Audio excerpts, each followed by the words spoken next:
class of 97, and MBA in '02, I believe. So we're excited to hear from Dan here shortly. But for those of you who don't know me, my name is Cassie Petoskey. I use she or they pronouns. And I'm the director of the Waldron Student-Alumni Connections program, where our goal is to help Weinberg College students and all students at Northwestern really explore different career options through connecting with alumni. So we're really excited to be partnering with NCA, Laura at NCA for this program today to give you an idea of the finance industry through the lens of an alum. So of course, we're excited for the program today.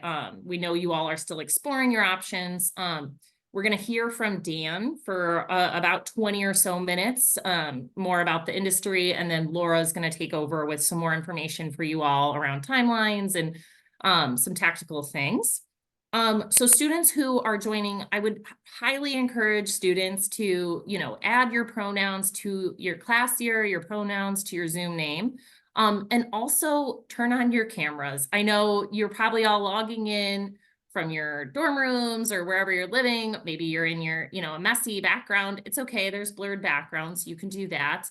But I think it makes you a little bit more engaged in the session itself. And, it encourages, our speakers to really interact with you all in different ways. So encourage students who are joining to turn on your cameras as you are comfortable. Okay, so without further ado, I'm going to pass it over to Dan to do a brief introduction before we get into questions. So Dan, thanks so much for being here. Great. Oh, thanks for having me. Can people hear me? Yeah. Great. I'm excited to spend some time with you. I love doing this. I love giving back to Northwestern. School's given me so much. So as Cassie mentioned, I graduated from Northwestern back in '97. I was an econ major. Some of the things I did in school, apart from just being involved in different philanthropic activities, I was involved with the Daily Northwestern and kind of the advisory board for that.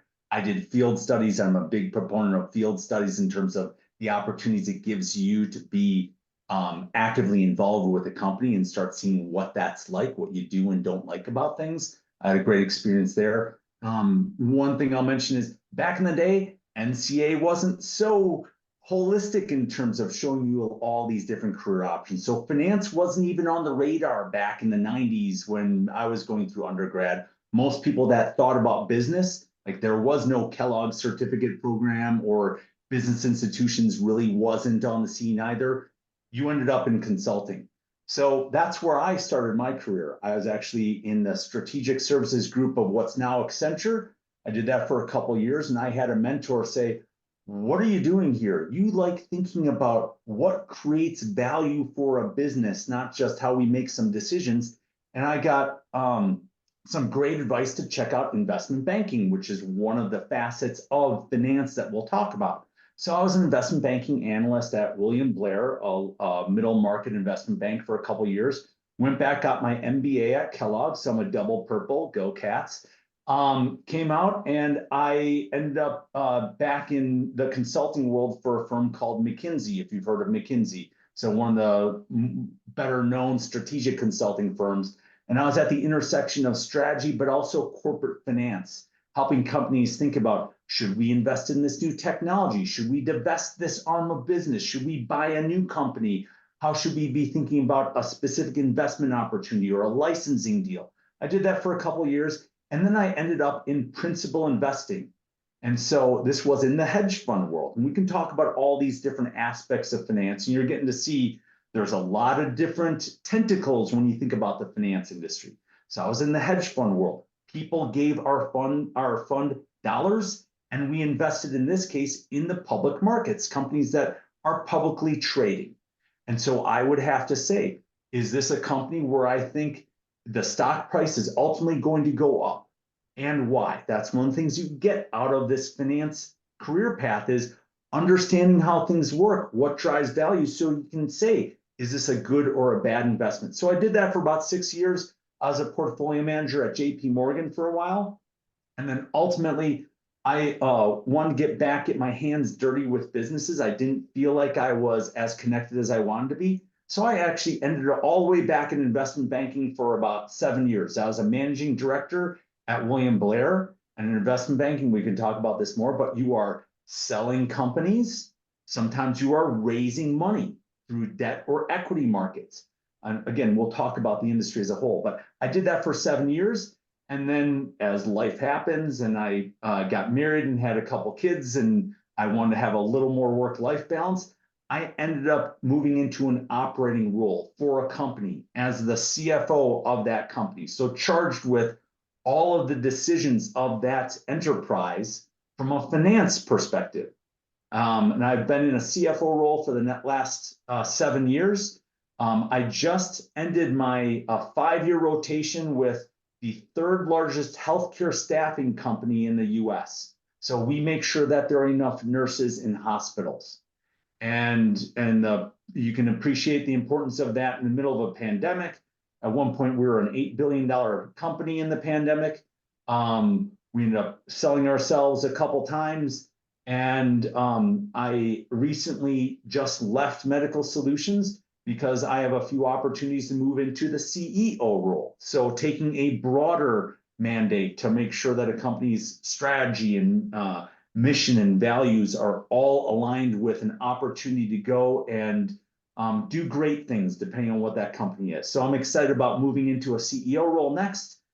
And a lot of that came from all the different opportunities that I've had, different ones in pursuing careers in finance along the way. So that's about as quick as I can give my background, but I'm excited to tell you more about finance as a career path. Yeah, that's great, Dan. Some good context to have as we get into finance, the finance industry, because there's so much to it. We know that. So can you define, as well as you can, the finance industry? Like you said, there's a lot to it. So if you can tell us a little bit more about finance broadly and some of the different areas within it. Yeah, absolutely. So think about what that word means, finance. I mean, we said it's the finance industry. Well, if you think about like that definition, to finance something is to really fund an activity or an enterprise, right? So what does it mean to fund? It means that to do stuff, we need money. And so we have to make the case that if we put dollars into certain assets that support certain activities, it's going to ultimately generate some financial activity, revenues that should lead into profits relative to the investments to actually drive those revenues and profits, right? That's really what it means to finance something. So there are a lot of different career paths that touch on that fundamental activity in terms of financing or funding operations or activities. So what are they? Some, you could say you might be an operator. One of you may be starting a company. We've seen that over the years. There've been a lot of successful undergrads that have started companies. You could be that operator. You have an idea. Well, you can't necessarily execute that idea if you can't fund the activities to make it happen, right? So there's an operating role aspect, and finance can play a role there. Now, can you actually be an operator coming out of undergrad? Well, we'll talk about that. This is why there are other career paths in finance that can give you the skills to ultimately get into that operator's chair where you're making that decision, but you need skills and experiences to be effective there. But the operator role is one important one, right? I'm an operator right now. There are advisors. There are people that are out there and they're advising those operators on how do you get the money that you need? You have a business idea. Let me help you frame that up. Let me help you push on that. And then let me help you identify the people that have the dollars that you need. I can be your advisor and help you raise that money. You also might be that investor. So you have the dollars. Someone has entrusted you with an endowment fund of some sort, or private wealth individuals that have given dollars, or whatever it is. But you now have that responsibility to deploy that capital. When people say capital, all they mean is money, right? You need to raise the capital to actually invest in things for those activities. So you might be an investor. So you have operators, you have advisors, you have investors. And there are other types of roles, but think about it that way. And so some of the common paths that finance will afford you as you're thinking about where you might go coming out of Northwestern, one is investment banking. Another is investment management, okay? And there are others behind that, but let me touch on each of those because those are prospects that you'll have coming out of undergrad. And then those two paths can open the door towards a whole host of other opportunities like you heard I had ultimately. So investment banking, what does it mean when we say investment banking? Well, you break it into two things. You're either helping raise funds, okay? So you're going to raise capital, money. You're going to do that for a company by either selling a piece of the ownership, equity, or you're selling an obligation, debt. Only two types of capital ultimately, debt and equity. So investment bankers will help companies raise money for their operations, their ideas, maybe even their acquisitions, right? And investment bankers help find the people out of the dollars, and they represent operators to actually fund those opportunities. The other thing that investment bankers do is they sell companies. So mergers and acquisitions. So you have clients that maybe they've worked for 10, 20 years, you have a founder, and now they're looking to retire, and they want to sell their company to someone that they can trust is going to take it to the next level. An investment banker can help shepherd them through that journey. Say, how do we understand your business? How do we understand what the future looks like? Now, how do I find the best buyers for that business? So that's buy-side M&A. Some investment bankers will also help on, or sorry, that's sell-side M&A. You're selling the business.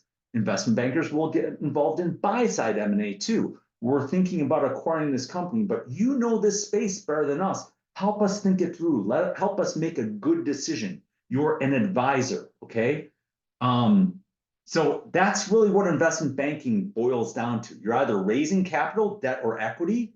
Equity, a lot of times, is helping companies go public or raising dollars from a venture capital firm if it's an early stage company, right? So you're either raising capital or you're dealing with mergers and acquisitions, typically helping to sell a company. And that means, think about that investment banker role for a second. Like, you don't actually own the business. You don't actually have the dollars. You're an intermediary. You're what I will call an agent, okay? In this world, you really have one of two roles. You're either a principal or you're an agent, okay? An agent just means you don't actually make the decision. You advise someone on making decisions. The principal is either that operator, someone running the business, or someone that has the fund and has the responsibility of giving the dollars in that fund to do whatever they're doing, okay? So principal versus agent. One is not better or worse, they're just different roles. Typically, it's hard to go right into a principal role where you're entrusted to make decisions. A lot of times that advisor role of investment banking or investment management or even consultants, right? I know that consulting isn't the point of this, but consultants are not principals. They are agents. They're engaged to advise on, here's how you should think about this. This would be our recommendation. They can make recommendations, but doesn't mean that you have to follow them as the person that asked for their opinion, right? So principal and agent. Investment bankers are agents for those principal situations. So that's one big career path. The other is investment management or asset management, right? So this could be at an investment bank, doing equity research into the public markets. Hey, what's going on with Google right now, or Ford, or Boeing, or whatever else? Why should the stock price go up or down, right? So you could be an equity research analyst. Now that would be a sell-side research analyst. for funds like mutual funds, hedge funds are deploying capital, right? Those principal roles, there are buy-side analysts. Same type of deal, but they aren't publishing their results, right? For everyone to read in their recommendations.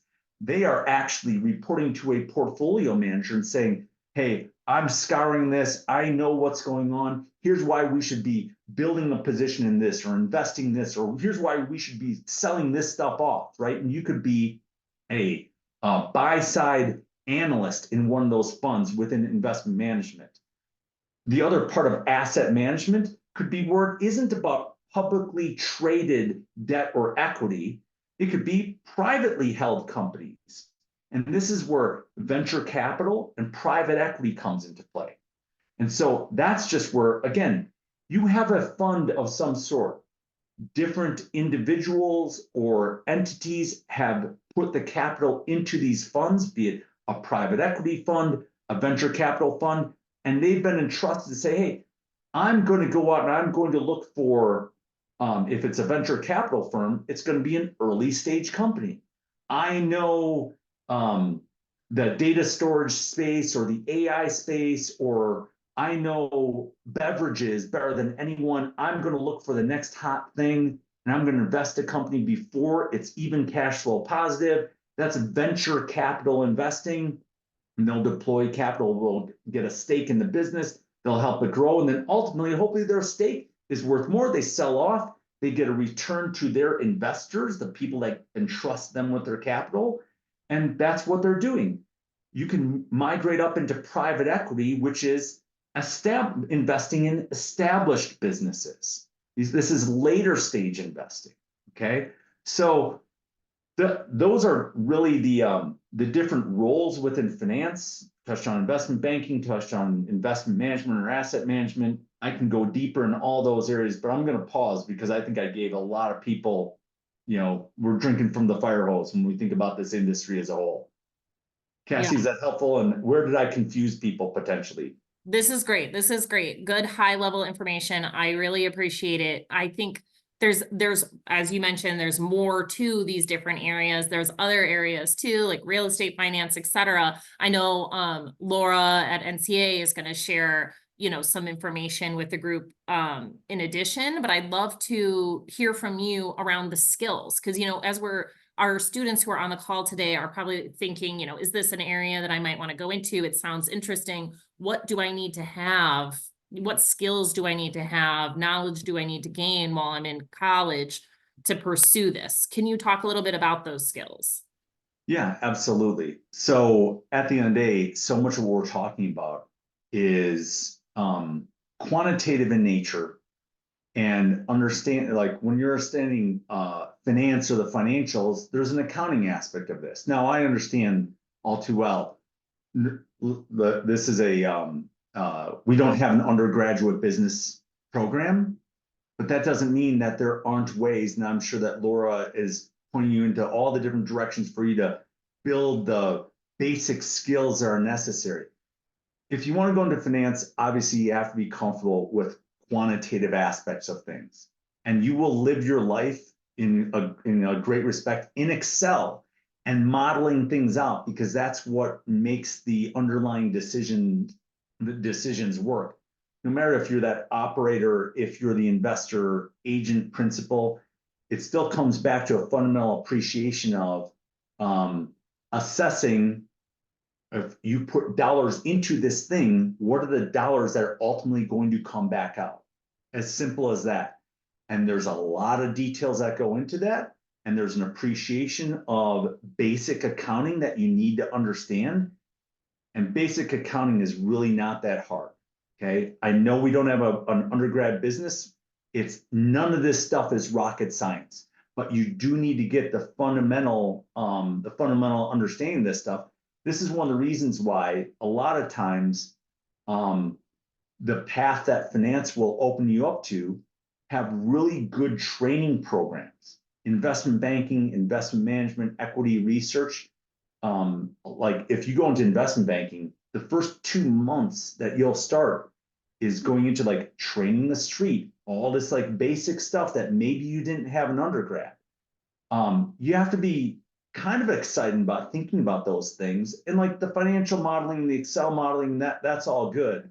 Um, but what should really get you excited about this kind of career path, whether or not it's banking, investment management, or anything else, is what makes Northwestern students particularly successful in finance. And that's the ability to really pick something apart and be intellectually curious about it.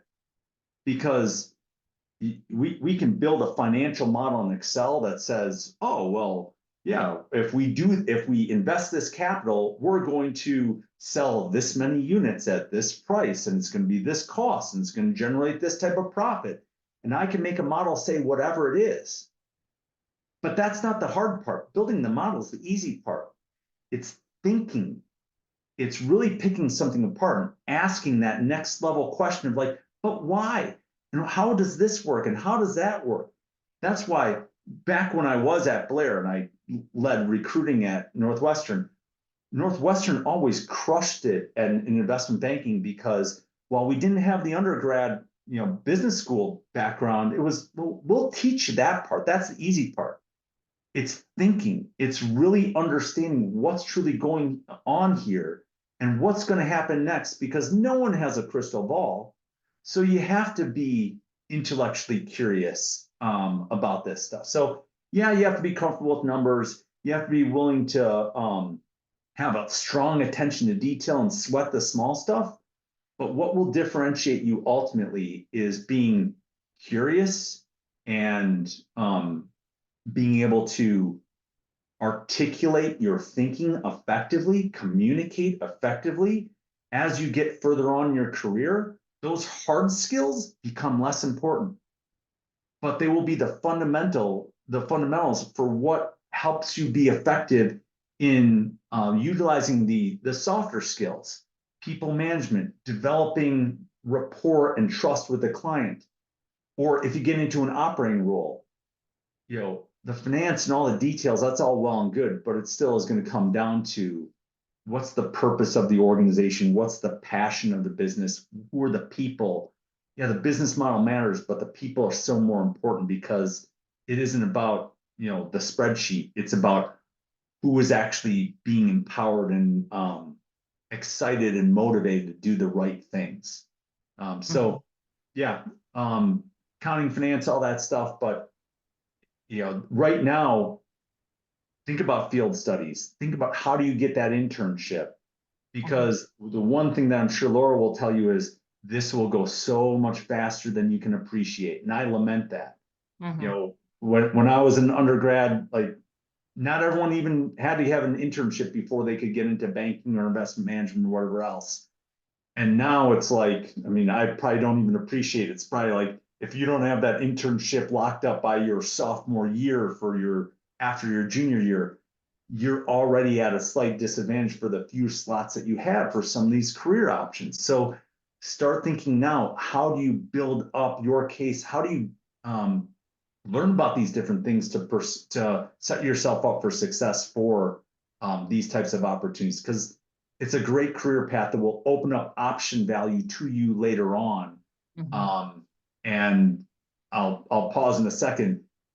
The greatest thing about these skills, when you think about what I'm talking about, you get out of this. You have a clear perspective on, should we put dollars into this enterprise or this activity? If you can be really effective at answering that type of question, what it means is you get to be an impact player in so many different facets of business. You get to be in the room where it happens, so to speak, if we go to like Hamilton references, right?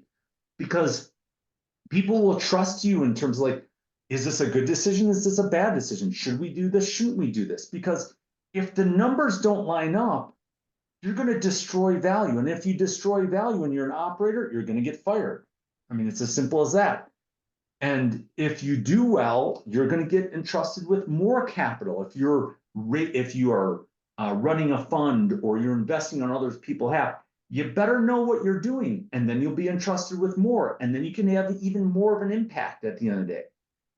But these are such great fundamental skills that will open the door to you for all kinds of other careers that you don't actually have access to right out of undergrad, be it private equity, venture capital, and you don't have to go down those paths, but they're pretty interesting, exciting, compelling career paths too. But they require that you have almost that apprenticeship of an early stage finance career, whether or not it's investment management or investment banking, because that's how you get the skills to have that clear view of what is a good and bad opportunity out there from an investment or operating activity perspective. Yeah, Dan, this is so great. I'm so glad you mentioned too the field studies. We have the Chicago Field Studies program is an excellent program, and there's actually going to be an event next week called Summerfest where students can go. We'll send the information in a follow-up message, but it's all for students to learn about opportunities over the summers, internships, different research opportunities to gain skills and experiences and take advantage of that time in between academic courses. And we're going to be hosting an alumni panel directly before that as well. So I'll send out the registration information to people on the call to learn more exactly what Dan is saying about these opportunities. And as Dan mentioned, there are some realities around the finance industry. And I know Laura's going to get into some of the specifics here about timelines and whatnot. Dan's going to be on the call. So students who are on here, I would encourage you, if you have questions about anything that Dan said, about Dan's career, so on, Dan's going to be on, and please send him private chats through the Zoom, and you can engage with him there right now. And you can always reach out to me for Dan's contact information for further information, because obviously he's a treasure trove of information around finance and these different aspects. So Dan, thank you so much for all of this. So much information to get through. Well, let's pass it over to Laura, who's going to go through a slide deck with more information for our students. And Laura, we'll pass it off to you. All right, thank you. And thank you again, Dan. That was a great overview. And I know our students will really appreciate the opportunity to reach out to you and continue the conversation. But I am going to steal the spotlight per se and dive into a couple of resources we wanted to call to your attention. And I will try to do this quickly. Laura, as you get into this, I'm sorry, I can't see your video. I'm not sure if you're spotlighted too, if you want me to do that. Yeah, can you spotlight me? Are you seeing the PowerPoint or Oh, no? there you are. There you are. Perfect. Okay. Okay. Thank you, Cassie. So I'm Laura. I'm a career advisor with NCA, meeting with undergrads primarily in Weinberg, SASB, and Medill. But wanted to call attention to some of the resources that we do have for you to continue your exploration and to look for those early opportunities for internships. So firstly, I wanted to call attention to our industry pages, where we do define the industries just as Dan has here, but if you want to, refer back to these pages, it kind of defines areas of finance in more basic terms. We have a separate page for investment banking, primarily because different areas of finance recruit students at different timelines. And so investment banking does have that accelerated timeline, which is why it has its own page. But with each, the finance industry page and the investment banking industry page, we have a resource called the 4-year plan, and it breaks down activities that we recommend by class year for you to do if you are interested in pursuing this field. So certainly take a look at these plans, but know that meeting with your NCA advisor, we can walk you through this and come up with kind of like more of a specialized plan according to your interests. Besides internships, another way of gaining relevant experience is for student organizations, joining those. And I've listed the ones that relate the most to finance here. You could also consider taking more of a finance role in any student organization, such as being a treasurer. So there are opportunities outside the classroom that are not internships for you to get that experience. I do know that some of these student orgs do have an interview application process, but know that that is something NCA is here to support you on as you go through that process, as well as applying to any internships. But consider getting involved in these groups.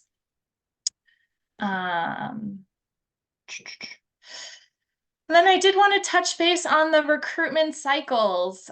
So as Dan kind of mentioned, some of these internship opportunities recruit quite early in your sophomore year. So specifically to investment banking, that recruitment for the summer after your junior year, that internship, that recruitment is happening for sophomores right now, in the winter of your sophomore year. So if you're interested in that, make an appointment with us as soon as possible if you haven't already. We've also noticed that private equity or buy-side roles are also kind of creeping up their recruitment cycles closer to the same timeline as investment banking. And so it is important if you are a sophomore to be kind of making appointments with your NCA advisor so that we can help you in that process. Other financial services internships would open in the summer after your sophomore year into early fall. So there's slightly more time there, but this is an industry that recruits quite early. So this is just kind of an overview of summer analyst roles, which is that entry-level position. And you do recruit as a sophomore for the summer after your junior year. There can be some GPA requirements noted here. It is important to show like a demonstrated interest in finance, which we can talk to you about, as well as kind of in your spare time to be learning about what is the knowledge, what are the skills that are important. Dan mentioned that a lot of those accounting basics can be learned, which is true, and we have resources for that. So we are happy to help you and support you in that. Also, just thinking about related occupations, investment banking probably is like the most popular field in finance to pursue as a Northwestern student, but there's so much that you can do with a finance degree, or not finance degree, with your interest in finance. And so we can help you explore your different options. I've certainly worked with students that have wanted to pursue being an actuary or wanted to pursue working in quantitative finance. And so like we can help you pursue any area within finance, as well as like explore your options and help you decide what is the best fit for you. We have an upcoming career fair, and I've listed the finance industry employers here. We do have new employers that continue to sign up for the career fair, so always check Handshake for that, but that is on Wednesday, January 1st. It's virtual. You can meet with us to kind of discuss a strategy for the fair. We will also have preparation sessions that will be coming up in the next couple of weeks as well. In Handshake, make sure you indicate that finance is an interest of yours, because NCA has a specific finance industry newsletter where we call to your attention different opportunities for you to get experience. So be sure to indicate that. We have a variety of different industry newsletters, and just know like any newsletter that's coming from our office, even though it's being sent through Handshake, will have purple all over it. And so if it's got a purple banner, it's been written by an NCA staff member, whether it's an advisor or someone on our employer relations team. And we really try to call to your attention the best opportunities and the most important information. And then lastly, feel free to make an appointment with us. We can continue this conversation. Hopefully this sparked some interest for you in the finance industry, and we can continue talking about ways of exploring, ways of gaining information, and ways of gaining experience. We take appointments, which you can set up through Handshake, virtual, in person. We also have drop-ins every day from 12 till 2. So we're here to support you in this process. And so I will stop sharing there. I know we went 5 minutes over. But thank you all so much for attending today's session. I'll also be sending out a recording. Feel free to reach out to me if you have any questions or would like Dan's contact information.